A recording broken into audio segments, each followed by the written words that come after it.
آپ دیکھیں پورے ہندوستان کے اندر احتجاج کیا جا رہا ہے، لوگ ریلیاں نکال رہے ہیں آئی لو محمد پر، لوگ سڑکوں پر اترے ہوئے ہیں بغیر پرمیشن کے۔ اب ان کو تو چھوٹ مل گئی آپ پر ڈنڈا برسانے کے لیے، یہ اب نہیں دیکھیں گے آپ کو ڈنڈا برسانے میں، آپ کو یہ تمیز نہیں کریں گے کس کو ڈنڈا مار رہے ہیں۔ میرے بھائی پرمیشن لینا ضروری ہے، آپ پرمیشن لیں تب جا کر کے آپ روڈ پر اترے۔ اپنی جانوں کو کیوں ہلاکت میں ڈالتے ہو؟ کیوں اپنے اوپر ظلم کر رہے ہو؟ ارے ظالم ظلم کرنے میں ترس نہیں کھاتا ہے، تو مہربانی کر کے آپ جو روڈوں پر آ رہے ہیں بغیر اجازت کے بغیر پرمیشن کے، تو آپ کو نہیں آنا چاہیے۔ اور ان لوگوں کو چھوٹ مل گئی ہے، ان کو تو یہ بہانہ مل گیا مارنے کا۔ ارے یہ عشق نہیں کہ آپ روڈوں پر اتر آئے، روڈوں پر اتر کر کے آپ احتجاج کریں، یہ عشق نہیں۔ ارے عشق صرف بینروں میں نہیں چمکتا، پوسٹروں میں نہیں چمکتا، یہ کوئی عشق نہیں۔ ارے عشق کے لیے آپ روڈوں پر آ رہے ہو، دکھانے کا عشق نہیں بلکہ چڑھانے کا عشق بناؤ۔ ایسا عشق جو چڑھ کر کے بولے، ایسا عشق بناؤ۔ اور لیکن آج ہماری قوم یہ دنیا تو نہیں جانتی میرے آقا کا مقام کیا ہے، میرے آقا کا مرتبہ کیا ہے، میرے آقا کی رفعت و بلندی کیا ہے، یہ قوم تو نہیں جانتی، دنیا والے تو نہیں جانتے، لیکن ہمارے نوجوان ہیں وہ بھی نہیں جانتے۔ میرے آقا کی سیرت انہوں نے نہیں پڑھی، کسی سنی عالم کی لکھی ہوئی کتاب میرے آقا کی حیات پر کسی مسلمان نے نہ پڑھی ہے۔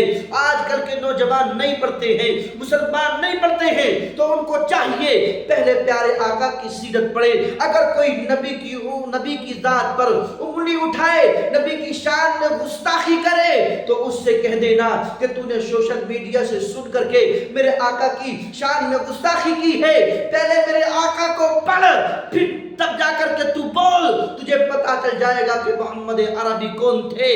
ارے وہ تو وہ تھے جو کبھی اپنی زندگی میں جس نے کسی کو ایک تھپڑ تک نہ مارا، ایک تھپڑ بھی میرے آقا نے اپنی زندگی میں کسی کو نہ مارا۔ تو میرے بھائی بس میں اتنا کہوں گا آپ سے، اگر تم حضور کی شان دیکھنا چاہتے ہو، آپ دیکھیں اگر دنیا دار کو دیکھیں، جب وہ سو کر کے اٹھتا ہے نا تو اس کا چہرہ بتا دیتا ہے کہ سو کر کے آ رہا ہے۔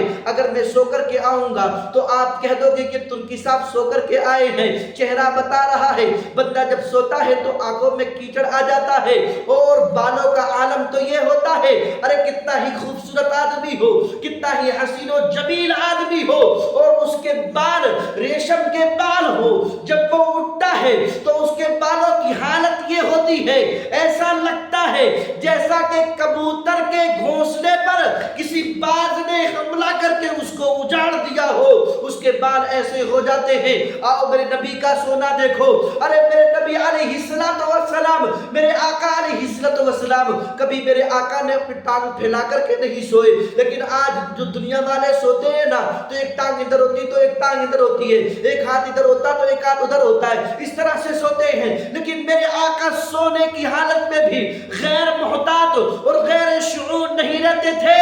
ارے جب سونے کا یہ عالم ہے تو میرے آقا کے جاگنے کا شعور کا عالم کیا ہوگا؟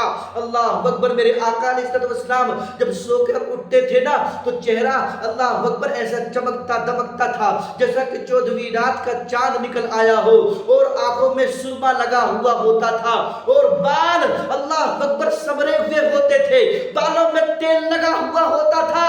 اللہ اکبر۔ اسی کو تو بریلی کے احمد رضا کہتے ہیں۔ کیا فرماتے ہیں بریلی کے احمد رضا؟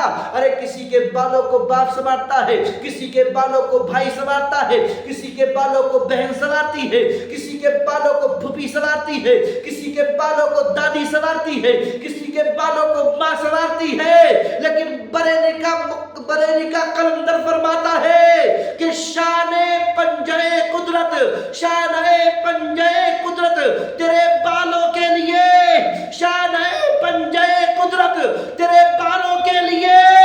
ارے کیسے ہاتھوں نے سوارے ہیں تمہارے غیسو، کیسے ہاتھوں نے سوارے ہیں تمہارے غیسو۔